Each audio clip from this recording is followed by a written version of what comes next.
নমস্কাৰ মই টিকেন্দ্ৰ ভাই আপোনালোকে চাই আছে মোৰ YouTube channel all job update. আজিৰ এই ভিডিঅ'টোত কিহৰ ওপৰত আলোচনা কৰিম হয়তো আপোনালোকে নিশ্চয় গম পাইছে থাম্বনেইলখন দেখিয়ে। আজিৰ এই ভিডিঅ'টোত আমি আলোচনা কৰিম আসাম পুলিচৰ যিটো ফেব্ৰুৱাৰী মান্থত আপোনালোকৰ ৰিটেন টেষ্ট হ'ব তাৰ বিষয়ে আলোচনা কৰিম। যিহেতু মানে মই নিজেই দুবাৰকৈ SSC GD কনষ্টেবলত মানে দুবাৰকৈ মানে ৰিটেন টেষ্ট কোৱালিফাই কৰিছোঁ, কিন্তু এতিয়ালৈকে ল'ব পৰা নাই চাকৰি, কিন্তু দুবাৰকৈ ৰিটেন টেষ্ট কোৱালিফাই হ'লোঁ। এইবাৰ মানে 2021তো ৰিটেন কোৱালিফাই হ'লোঁ বুলি ক'লেও ভুল নহ'ব, কাৰণ মানে 42 ৰ স্ক'ৰ আছে মোৰ।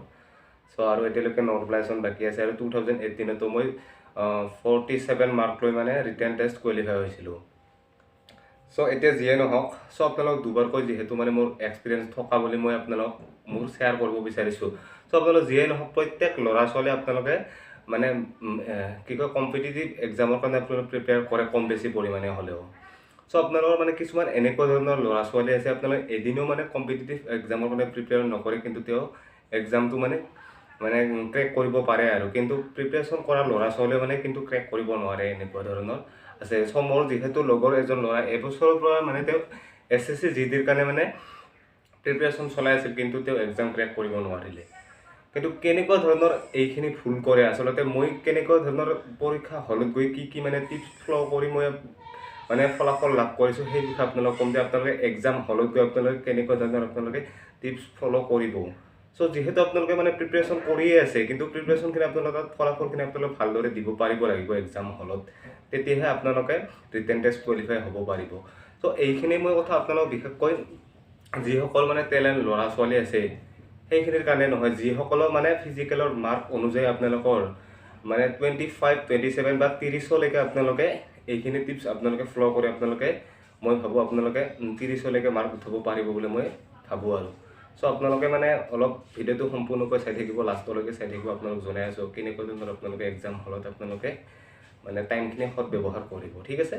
আপোনালোকৰ মেইন পইণ্টটো হৈছে আপোনালোকৰ টাইম মেনেজমেণ্ট। আপোনালোকে এক্সাম ৰুমত আপোনালোকে এটা কথাই ভালদৰে খেয়াল কৰিব, প্ৰথমতে আপোনালোকে টাইম মেনেজমেণ্ট। আপোনালোকে টাইম টেকিং কুৱেশ্যনবিলাক আপোনালোকে প্ৰথমতে আপোনালোকে কেতিয়াও নকৰিব। এক্সামিনাৰে এনেকুৱা ধৰণৰ কুৱেশ্যন পেপাৰ কাটে কিছুমান যে আপোনালোকে মানে কেণ্ডিডেটগৰাকীক আপোনালোকে মানে টাইমৰ প্ৰতি খেয়াল আছেনে নাই সেইটো তেওঁলোকে চাই। আপোনালোকে টাইম টেকিং কুৱেশ্যন কিছুমান দি দিয়ে আপোনালোকক। ধৰি লওক আপোনালোকৰ ব্লাড ৰিলেশ্যনৰ কুৱেশ্যনবিলাক টাইম টেকিং কুৱেশ্যন দি দিয়ে। কেতিয়াবা আপোনালোকৰ মেথছখিনিও আপোনালোক মেথছখিনিতো টাইম টেকিং কুৱেশ্যন হয়, ৰিজনিংখিনিৰ পৰা আপোনালোকৰ টাইম টেকিং কুৱেশ্যন থাকে। ধৰি লওক আপোনালোকৰ ছেটিংছ এৰেঞ্জমেণ্ট আপোনালোকে সেইখিনিও আপোনালোকৰ টাইম টেকিং কুৱেশ্যন। আপোনালোকে প্ৰথমতে টাইম টেকিং কুৱেশ্যনবিলাক আপোনালোকে এৰি থৈ আপোনালোকে যিবিলাক সহজ সৰল কুৱেশ্যন আছিলে আপোনালোকে যিবিলাক মানে দেখিয়ে আপোনালোকে কৰিব পাৰে, আপোনালোকে ধৰি লোৱা আপোনালোকৰ 40 ছেকেণ্ড, 30 ছেকেণ্ড, 20 ছেকেণ্ডৰ ভিতৰত আপোনালোকে দেখিয়ে কৰিব পৰা আপোনালোকে কুৱেশ্যনখিনি প্ৰথমতে পঢ়িব। আপোনালোকৰ মেইন পইণ্ট হৈছে আপোনালোকে প্ৰথমতেই খেয়াল কৰিব আপোনালোকে টাইম মেনেজমেণ্ট। আপোনালোকে টাইমৰ সৎ ব্যৱহাৰ কৰিব জানিবই লাগিব। আপোনালোকে যিমানেই নহওক আপোনালোকে যিখিনি আপোনালোকে টাইম দি আছে সেইখিনি আপোনালোকে কৰিবই লাগিব। বহুত ল'ৰা ছোৱালীয়ে এইটো যিসকলে মানে কম্পিটিটিভ এক্সাম দিয়ে তেওঁলোকে জানে যে টাইম তাতে কিমান মূল্য আপোনালোকৰ, ঠিক আছে। আপোনালোকে এইটো কথা খেয়ালে কৰিব যে আপোনালোকে টাইম মেনেজমেণ্ট কিদৰে আমি টাইমখিনি আমি বচাই ল'ব পাৰোঁ আপোনালোকে।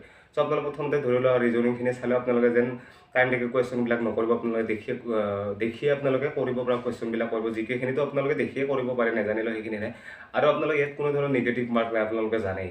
আপোনালোকে 100টাৰ ভিতৰত 100টা এটেম্প কৰিব। প্ৰথমতে আপোনালোকে পাৰাখিনি কৰিহে আপোনালোকে লাষ্টত মানে সেইখিনি এটেম্প কৰিব, যিখিনি আপোনালোকে নাজানে এইখিনি এটেম্প কৰিব। আপোনালোকে সেইটো ভুল নকৰিব, আপোনালোকে 100টাৰ ভিতৰত 100টা এটেম্প কৰিব আহিব, কাৰণ নিগেটিভ মাৰ্ক নাই ইয়াতে। আৰু আপোনালোকৰ ছেকেণ্ড কথাটো হৈছে আপোনালোকৰ ধৰি লোৱা তাতে যিবিলাক মানে ইনভেলিডৰ থাকে না সেইবিলাকে আপোনালোকে ধৰি লোৱা ফটো বিচাৰিব, আইডেণ্টি বিচাৰে, সেই এনেকুৱা ধৰণৰ আপোনালোকৰ টাইমখিনি খাই লয়। তেওঁলোকে আপোনালোকৰ 10ৰ পৰা 15 মিনিটলৈকে আপোনালোকৰ টাইমখিনি খাই লয়, আৰু আইডেণ্টিফিকেশ্যনো বিচাৰিব পাৰে এক্সাম হলত। আপোনালোকৰ সেইটো, আৰু আপোনালোকে যিটো মানে যিহেতু আপোনালোকৰ OMR বেচিছত আপোনালোকৰ ৰিটেন টেষ্ট হয়। আপোনালোকে OMR বেচিছত আপোনালোকৰ ৰোল নাম্বাৰখিনি আপোনালোকে ভালদৰে ফিল আপ কৰিব, সেইখিনি আপোনালোকে কেতিয়াও ভুল নকৰিব। আৰু যিটো আপোনালোকৰ মানে যিটো গ'ল না আপোনালোকে জানে নিশ্চয়। নেজানাসকলৰ কাৰণে এইখিনি কথা কৈছোঁ। যিটো আপোনালোকৰ গ'ল হয় না আপোনালোকে OMR বেচিছত, সেই গ'লটো আপোনালোকৰ না ট্ৰিক মাৰ্ক থাকে আপোনালোকৰ, না আপোনালোকে হাফ গ'ল কৰিব নোৱাৰে। আপোনালোকৰ গ'লটো সম্পূৰ্ণকৈ কৰিব লাগিব, তেতিয়াহে আপোনালোকৰ মানে সেইটো এটেম্প কৰা বুজাব। যদিহে আপোনালোকে হাফ গ'ল কৰি আহে, মানে যিটো ঘূৰণীয়া আপোনালোকৰ সেই গ'লটো যদি আপোনালোকে হাফ গ'ল কৰে, তেতিয়া আপোনালোকে সেই কুৱেশ্যনটো এটেম্প কৰা নুবুজায়। আপোনালোকে সম্পূৰ্ণকৈ গ'ল কৰিব। আৰু যিটো মানে আপোনালোকৰ OMR ছিটখন আপোনালোকৰ কেতিয়া মানে আগতে চাইছিল মানে ধৰি লওক আপোনালোকৰ মানুহবিলাকে চাইছিল আপোনালোকৰ কাউণ্টিং কৰি কিনে কিমান মাৰ্ক পালে ল'ৰাজন বা ছোৱালীজন, কিন্তু এতিয়া মানে জেৰক্স মেচিনৰ দৰে আপোনালোকৰ জেৰক্স মানে সেই OMR চিটখন আপোনালোকৰ সোমাই দিয়া হয় আৰু আপোনালোকৰ জেৰক্স মেচিনটোত মানে প্ৰিণ্ট আউটৰ দৰে আপোনালোকৰ মানে সেই OMR বেচিছখন মানে ওলাই যায়। চ' আপোনালোকে তাতে মানে কাউণ্ট কৰি লয় যে এই ল'ৰাজন বা ছোৱালীজনে অমুক মাৰ্ক পাইছে। চ' আপোনালোকৰ যিহেতু 25-27 পৰা বোলে 30 মাৰ্কলৈ আপোনালোকৰ পোৱা বেছি টান নহয়, আপোনালোকে যদি প্ৰিপেৰেশ্যন কৰি আছে আপোনালোকে, চ' আপোনালোকে পাব। কিন্তু আপোনালোকে এইখিনি কথা আপোনালোকে ভালদৰে খেয়াল কৰিব যে আপোনালোকে টাইম টেকিং কুৱেশ্যনখিনি প্ৰথমতে নকৰিব। চ' কিছুমান এনেকুৱা ধৰণৰ ল'ৰা ছোৱালী থাকে, তেওঁ প্ৰিপেয়াৰ কৰি গৈছে, তেওঁ প্ৰিপেয়াৰ চ' এনেকুৱা ধৰণৰ কুৱেশ্যন মানে গ'ল্ড মেজৰ কুৱেশ্যনবিলাক ধৰি লোৱা আৰু কি এখন গ'ল্ড মেজত 8জন মানুহ আছে, তাৰে মানে ৰাইট চাইডে অমুক আছে, তাৰে বাও চাইডত মানে অমুক আছে, এনেকুৱা ধৰণৰ মানে ছেটিং এৰেঞ্জমেণ্টৰ কুৱেশ্যনবিলাক টাইম টেকিং কুৱেশ্যন, সেইবিলাক কুৱেশ্যন উলিয়াব পাৰে। তেওঁ প্ৰিপেয়াৰ কৰি গৈছে ঘৰত, কিন্তু তাতে মানে এনেকুৱা ধৰণৰকৈ মানে টাইম টেকিং কৰি দিছে যে মানে উলিয়াবই নোৱাৰি কোৱাৰ দৰে, মানে 10 পৰা 15 মিনিটলৈকে সময় যাব যদি উলিয়াব বিচাৰে। এনেকুৱা ধৰণৰ কুৱেশ্যনবিলাক মই আপোনালোকক বাৰ বাৰ কৈছোঁ, আপোনালোকে সেইবিলাক কুৱেশ্যন নকৰিব। প্ৰথমতে শেষলৈকে থৈ দিব সেইবিলাক কুৱেশ্যন, দেখা যাওক পাছলৈকে, প্ৰথমতে কিমান কৰি আহিব পাৰোঁ। চ' আপোনালোক ফিজিকেলৰ পৰা জব কৰি আপোনালোক যিবিলাকক মানে 25, 27 বা 30 মাৰ্ক লাগে, তেওঁলোকে নিশ্চয় মানে এক্সামটো মানে ক্ৰেক কৰিব পাৰিব বুলি ভাবোঁ মই।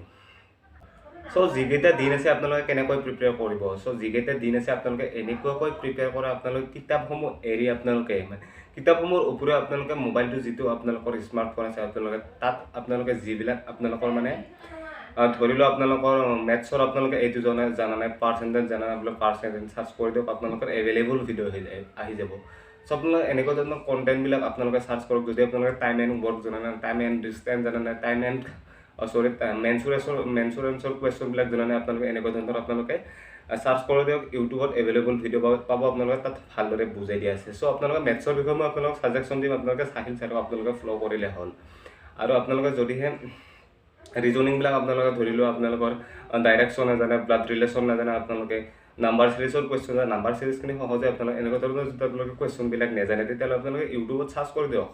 মোবাইলটো আছে আপোনালোকে, গুগল চাৰ্চ কৰি দিয়ক, ইউটিউব চাৰ্চ কৰি দিয়ক, আপোনালোকে জানিব পাৰিব। চ' কিতাপত আপোনালোক কিমান মানে ভালদৰে ইমান বুজাই দিব নোৱাৰে কিতাপৰ জৰিয়তে। চ' আপোনালোকে যদি ভিডিঅ'টোৰ জৰিয়তে আপোনালোকে যদি বুজি পায়, তেতিয়াহ'লে আপোনালোকে মানে অলপ চান্স থাকে আৰু আপোনালোকে ভালদৰে বুজি পোৱাৰ কাৰণে। চ' যিহেতু আপোনালোকে এনেকুৱা ধৰণৰ কাম কৰিব পাৰে, আৰু মই যিকেইখিনিৰ কথা আপোনালোকক বিশেষকৈ ক'ব বিচাৰিছোঁ, আপোনালোকে যিকেইখিনি কিতাপত চাই লাভ নাই। আপোনালোকে কিতাপত চাইছে যদি এতিয়াৰ পৰা কিতাপত চাই লাভ নাই। আপোনালোকে ধৰি লওক আপোনালোকে ক'ৰবাত গৈ আছে, আপোনালোকে যিকে কিবা এটা মনত পৰিলে, ধৰি লওক আপোনালোকে ইম্পৰ্টেণ্ট বেছ, তাৰপিছত আপোনালোকৰ ধৰি লওক বুক এণ্ড অথৰ, আপোনালোকে এনেকুৱা ধৰণৰ, তাৰপিছত আপোনালোকৰ ধৰি লওক কিবা যদি মনত পৰিল আৰু মানে জিকেৰ ক্ষেত্ৰত, ধৰি লওক কাৰেণ্টৰ বিষয়ে যদি কিবা মনত পৰিল, আপোনাৰ কাৰেণ্ট এফেয়াৰখিনি আপোনালোকে তেতিয়াও চাৰ্চ কৰিব পাৰে গুগলত। চ' আপোনালোকে মই জিকেখিনিৰ ক্ষেত্ৰত আপোনালোকক প্ৰিফাৰেঞ্চ দিব বিচাৰোঁ, আপোনালোকে মোবাইলটোৱে ব্যৱহাৰ কৰিলে হ'ল, গুগল, ঠিক আছে, আপোনালোকে গুগলত গৈ চাৰ্চ কৰিলে হ'ল। চ' আপোনালোকক এনেকুৱা ধৰণৰকৈ মই প্ৰিপেৰেশ্যন কৰিছিলোঁ। আপোনালোকে যদি ক'ৰবাত গৈ আছোঁ, তেতিয়াহ'লে আজকে কিবা এটা মনত পৰি গ'ল, ধৰি লওক বুক এণ্ড অথৰ দেখোন কিবা নতুন কাৰেণ্ট আহিছে নেকি, এনেকুৱা ধৰণৰ চাৰ্চ কৰিলে important day, sport related question, এনেকুৱা ধৰণৰ কুৱেশ্যনবিলাক আপোনালোকে চাৰ্চ কৰি দিয়ক গুগলৰ জৰিয়তে। চ' আপোনালোকে কোনো ধৰণৰ ইয়াত বুক নালাগে, আপোনালোকে কিতাপ নালাগে, আপোনালোকে জিকেৰ কাৰণে।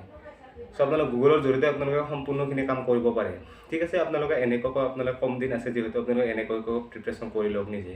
আৰু যিসকলক মানে 35-ৰ পৰা 40-লৈকে লগা হৈছে, সেইখিনি অলপ সুকীয়া, বেলেগটো বহুত মানে টেলেণ্ট থাকিব লাগিব, যিহেতু মানে 50 মাৰ্কৰ এক্সাম, আপোনালোকৰ 100টা কুৱেশ্যন আহিব নিশ্চয় আপোনালোকে জানে। চ' আপোনালোকৰ বেছি দিন সময় নাই আপোনালোকৰ হাতত। চ' যদিহে ফেব্ৰুৱাৰী লাষ্ট উইকত হয়, তেতিয়াহ'লে অলপ সময় পাব, আৰু অলপমান সময় আছে বুলি ভাবি ল'ব পাৰি। আৰু যদিহে আপোনালোকৰ ফেব্ৰুৱাৰী ছেকেণ্ড উইক বা ফাৰ্ষ্ট উইকত হয়, তেতিয়াহ'লে আপোনালোকৰ টাইম নাই। চ' আপোনালোকে ভালদৰে প্ৰিপেৰেশ্যন কৰি থকা সকলো ল'ৰা ছোৱালীক মই মোৰ ফালৰ পৰা আপোনালোকক শুভেচ্ছা জ্ঞাপন কৰিলোঁ। লগতে আপোনালোকে যদিহে কিতাপৰ কথা মোক বিশেষকৈ সুধি থাকে, চ' আপোনালোকক মই জনাই দিওঁ যে এই বিষয়ে মই ভিডিঅ' বনাইছোঁ আগতেই, মিনিমাম আজি প্ৰায় 3-4 বছৰ আগতে মই ভিডিঅ' বনাইছোঁ, মানে আপোনালোকে এনেকুৱা ধৰণৰ কিতাপ পঢ়িলে আপোনালোকৰ ভাল হয়। চ' মই কোনো ধৰণৰ আপোনালোকক মানে তেনেকুৱা ধৰণৰ বেষ্ট কিতাপ আপোনালোকক বাছি দিয়া নাই। চ' আপোনালোক যিবিলাক আপোনালোক NCERTৰ বুক হয়, সেইবিলাকে আপোনালোক মানে পঢ়িব দিছোঁ। চ' আপোনালোকে সেই ভিডিঅ'টো যদি চোৱা নাই, আপোনালোকক মোৰ ভিডিঅ' ডিছক্ৰিপশ্যনত লিংক দি আছে, সেই ভিডিঅ'টো আপোনালোকে চাব, কিতাপৰ ভিডিঅ'টো, ঠিক আছে। আজিৰ ভিডিঅ'টোত এইখিনি আছে বুলি বিশেষকৈ যদি ভিডিঅ'টো ভাল লাগিছে, তেতিয়াহ'লে কমচে কম এটা লাইক কৰি দিয়ক। আৰু যিসকলে মোৰ চেনেলটো ছাবস্ক্ৰাইব কৰিছে, তেওঁলোকক মোৰ ফালৰ পৰা অশেষ ধন্যবাদ। আৰু যিসকলে মোৰ চেনেলটো ছাবস্ক্ৰাইব কৰা নাই, তেওঁলোকে মোৰ চেনেলটো ছাবস্ক্ৰাইব কৰক, এনেকুৱা ধৰণৰ সুন্দৰ ভিডিঅ'সমূহ পাই থাকিবলৈ। আৰু যদি কিবা কুৱেশ্যন কৰিব লগা আছে তেতিয়াহ'লে আপোনালোকে কমেণ্ট কৰি জনালে হ'ল মই আপোনালোকক কমেণ্ট ৰিপ্লাই কৰিম ঠিক আছে আজিলৈ বাই থেংক ইউ